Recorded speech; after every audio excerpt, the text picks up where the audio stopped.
I've got thick skin. How I can't remember why. You know who you are. I'm especially grateful. Because she's proud of you. And I can't Which stand we the share a common responsibility. and I can't Shot at the American dream. Thank God I did. It's important. stand the pain. How could this happen to me? I made my mistakes. Got nowhere to run. The night goes on as I'm fading away. I'm sick of this life. I just wanna scream. How could this happen to me? Congress has been a rough place, almost as bad as Parliament these last few years. With approval ratings dipping below even my age, some changes are to be expected. But the dramatic changes and the crying in the last few years show a significant shift. What exactly is causing these problems? Why can't Congress keep its leaders? Let's find out. This is Why They Weep.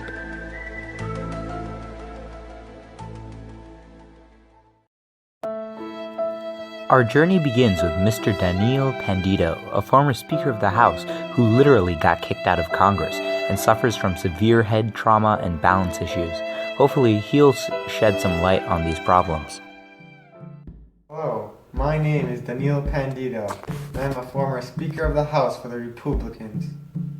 Mr. Pandito, is it? Yes? How long were you Speaker of the House?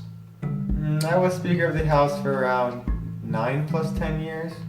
Around 21 years. Are you sure?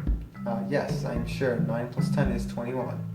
So, how would you characterize the environment in Congress? Oh, the environment was very hostile. It was full of cougars trying to attack the young Republicans, just like myself. Could you please elaborate, give a specific example or two on this hostile environment? Well, during my time as Speaker, I was trying to get some bipartisan reforms through Congress.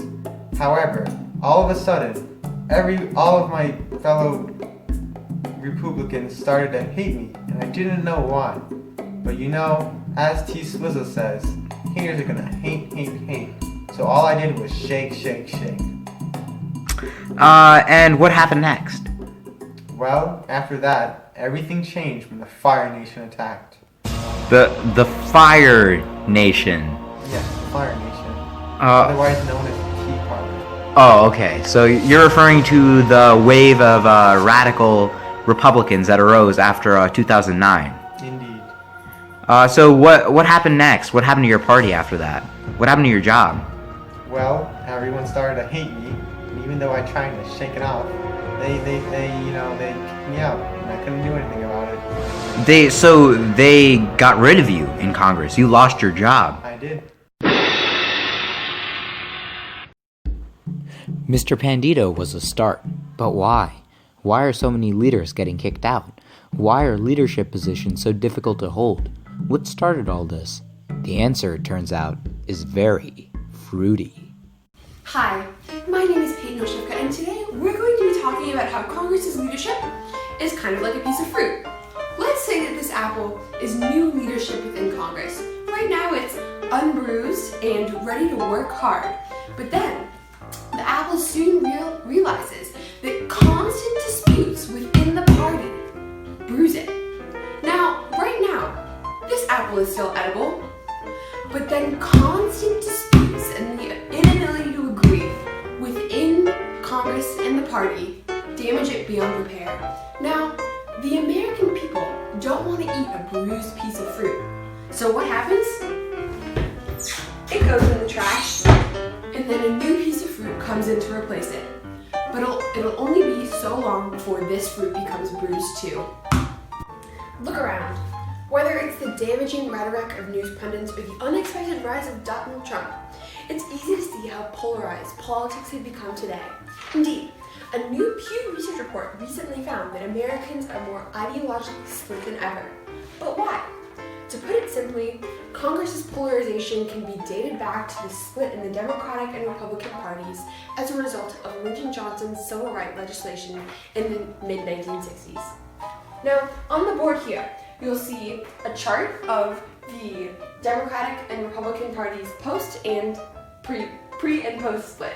So, before the legislation, we see the Democrats being a coalition of liberal Northerners and conservative Southerners, and this was the Democrats in the South were called the Solid South, and that was dating back to FDR's New Deal coalition in the 1930s.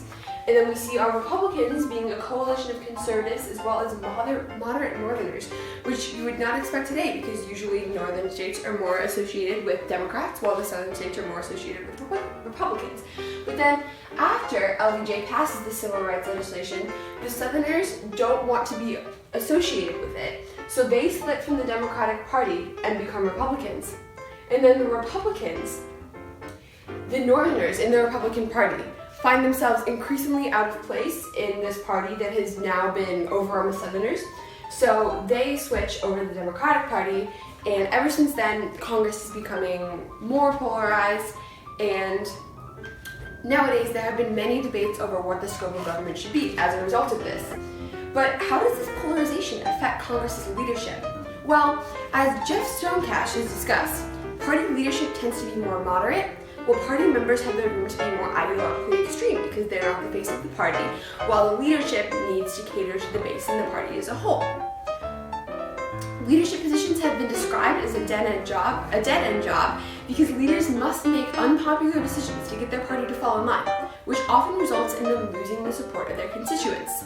All of these factors combined can be used as an explanation for why Congress has lost the ability to hold on to its leadership. And when Congress looks like it's falling apart from the inside, it loses the support of the American people. But what about the people and the political pundits? What's going on with them? We sent our best and only reporter to go find out. Excuse me. Would you mind answering some questions for me? Okay. Okay, so what do you think about congressional leadership? I'm not a fan. Why? Well, they never get anything done, and they're always compromising and not sticking to what they believe in. And quite frankly, I just feel like I can't trust someone who doesn't stick to their beliefs. So why do you think that they don't get anything done? Well, Congress never is able to pass any bills, but I mean, the leaders are the ones who have all the power to tell their party what to do, so they could just get stuff passed. I just don't trust them. So you think that the leaders should take the fall for everything that's wrong with Congress? Yeah. Wow, okay. Thank you. Have a nice day. You too.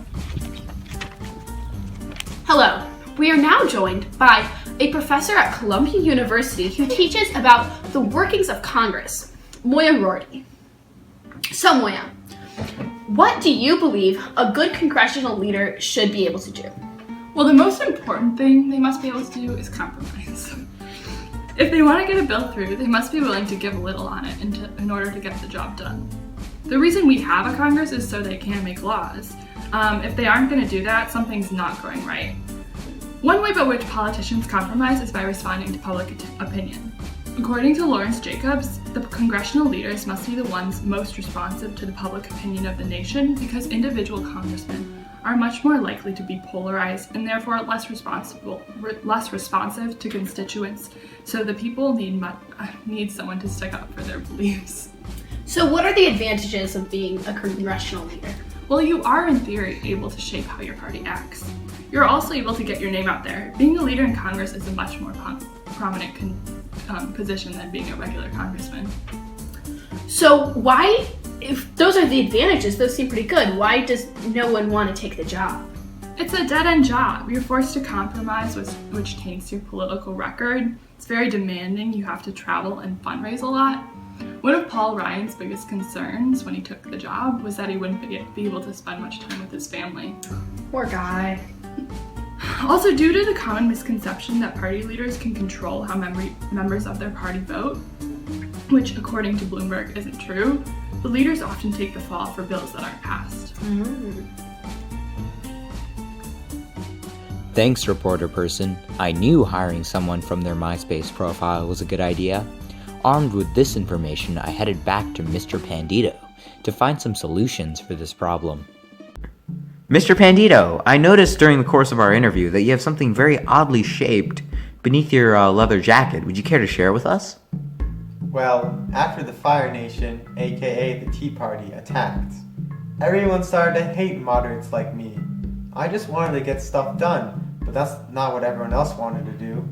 The hate became so great that I needed to get a bulletproof vest just to keep myself safe. However, I'm poor as so I carry around this wooden shield to protect myself. Hope no one notices. So, Mr. Pandito, what are some ways that Congress can solve the problem of not being able to hold on to its leadership and finally start getting things done again? Well, only Bill Clinton, master of all four branches of Congress, could have saved us. But when America needed him most, he got impeached. Now, it's up to Donald Trump to make America great again. Vote Donald Trump. Cut! Okay, it looks like we've run out of time with Mr. Pandito. Other than his recommendations, though, there are several other ways to fix Congress, specifically by helping ease partisan tensions and thus creating an environment where party leaders have more weight and can push through more compromise without fear of internal attack. We could increase House terms by 2 years and also on a state-by-state level require open primaries or modified open primaries so that moderates and independents can temper partisanship even before the general election. Fixing the filibuster in the Senate would also allow more work to be done and mean that party leaders would be able to get more done by themselves. Stopping gerrymandering would also allow more moderate and compromise-friendly politicians to get to Washington, which would especially help the leadership position of the Speaker of the House, especially plagued with internal fighting and issues. Until then, however, it looks like America can take solace and hope in knowing that as bad as things are, at least there isn't fistfighting in Congress. Yet.